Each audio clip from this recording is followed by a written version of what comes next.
So let's take a walk on the wild side, at least for me. Let's review the very first bottle of straight rye whiskey that I have purchased since being on TikTok. And that bottle is Rittenhouse Straight Rye Whiskey, bottled in bond.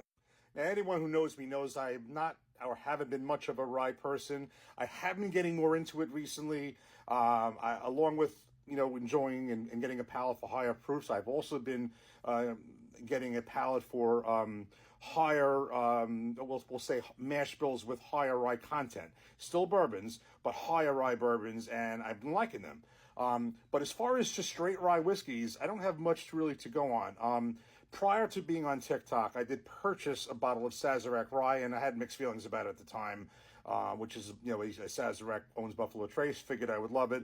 As I went into it was kind of mixed feelings, and that was the only other full-size bottle of straight rye whiskey that I purchased, but that was prior to TikTok. So this is the first one, just a normal-size bottle that I've purchased. I have had tastings of different ryes, different variations on it. Some I've liked more than others, but again, I'm becoming more accustomed and more enjoying it more, but in a bourbon mash bill, not as a straight rye whiskey, but rather a high rye bourbon.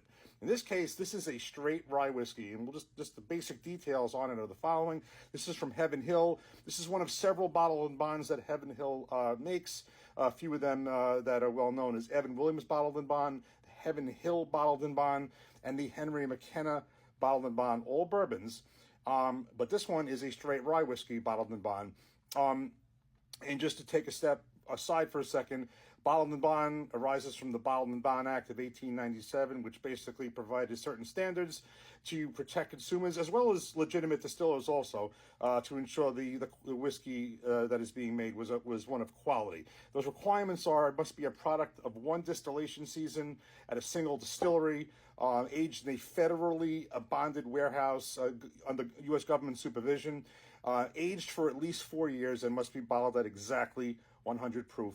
And the other side note is that the labels, which this one has, will show, or are supposed to show the actual distillery that this thing was produced at. And so basically, this is a non-age stated bourbon. The MSRP, at least for New Jersey here, is $29. That's probably high. I'm sure people can get it for less, mid-20s, in other places. And this mash bill is 51% rye. That just makes it, because in order to be a straight rye whiskey, it must be at least 51% rye. And so this just makes it 51% rye, 37% corn, and 12% malted barley. Now, this is produced in the tradition of Pennsylvania has a very rich history in rye, and they generally, this is a Kentucky, this is made in, obviously, Heaven Hills, Kentucky, but it's made in the spirit of Pennsylvania rye, which generally have been more spicy, 80% plus mash bills of rye. This is not that. This is a relative for a rye. This is just making it at 51%. But it does, the name and its style does have its roots back to Pennsylvania. And basically, that's kind of the story with this. So I'm kind of curious, because I figured I want to try this neat now.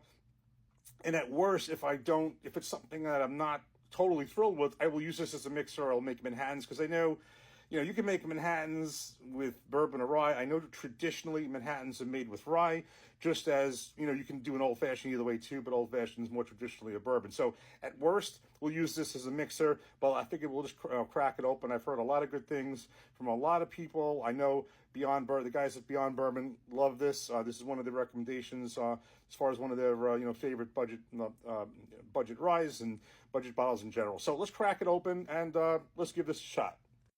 Before we open it, just note the back. The story, which I just mentioned about Pennsylvania Rittenhouse Straight Rye Whiskey, is a storied Pennsylvania-style rye whose heritage commemorates Philadelphia's famous Rittenhouse Square, and then it goes into the bottled and bond requirements. But that's what I meant by Pennsylvania and why it's sort of made in the style of Pennsylvania rye, but obviously it's a Heaven Hill product in Kentucky. Also note the labeling, bottled and bond. You'll see all that. It mentions all that on the label, and 100 proof, all that there. Okay, it's a screw off.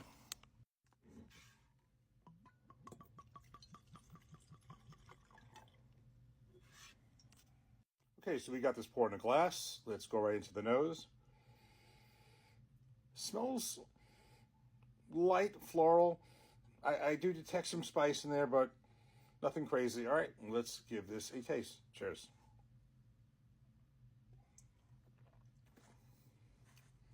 Okay.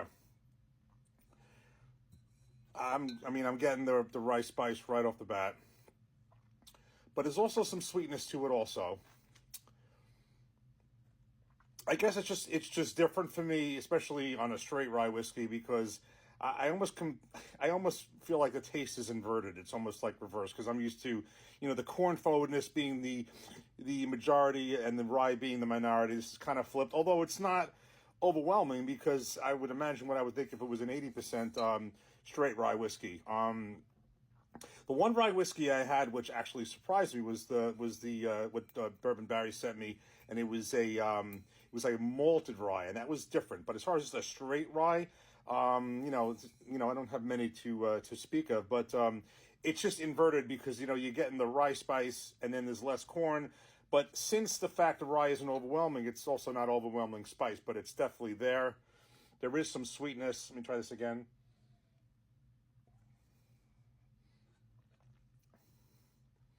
Getting there's one note that is interesting, and it's going to sound odd comparing this to Jack Daniels. I'm getting like a banana note. There is a banana note in here that I do get from Jack Daniels. I think you get it from all the Jack Daniels expressions. There is spice. This is a straight rye whiskey, 51% rye, but at the same time, it's not so overpowering that I can't drink this. I don't think it's bad. I mean, this takes a little getting used to for me in terms of a straight rye whiskey, but this actually is not bad at all.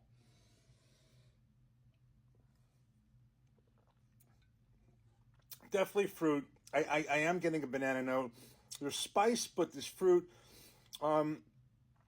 I feel it's 100 proof, but it's I think it's fairly easy to drink. There is some finish. I do feel that down here, but I would say, look, this is for me to try to experiment with a straight rye whiskey. You can't go wrong at this price. I will say this, and this is saying something about a Sazerac product that owns Buffalo Trace, one of my favorite distilleries. From what I recall, and maybe I should try it again. I think I do like this one better than the Sazerac rye. Again, I was trying that earlier in my whiskey journey. I don't want to say bourbon journey, whiskey journey. And my palate has matured, which is probably why I might be more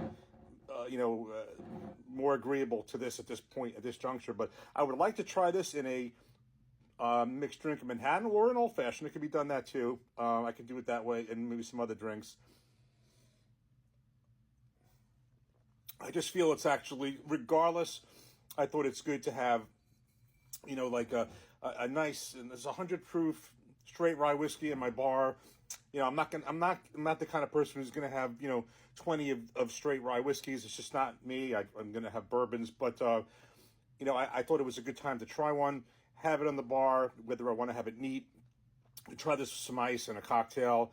Definitely would like to do a Manhattan or an old fashioned with this. So I would say definitely, this is definitely not bad. This is really good. It's better than I expected, and it's a great buy. I mean, and bottled and bond, $29 here, probably less everywhere else.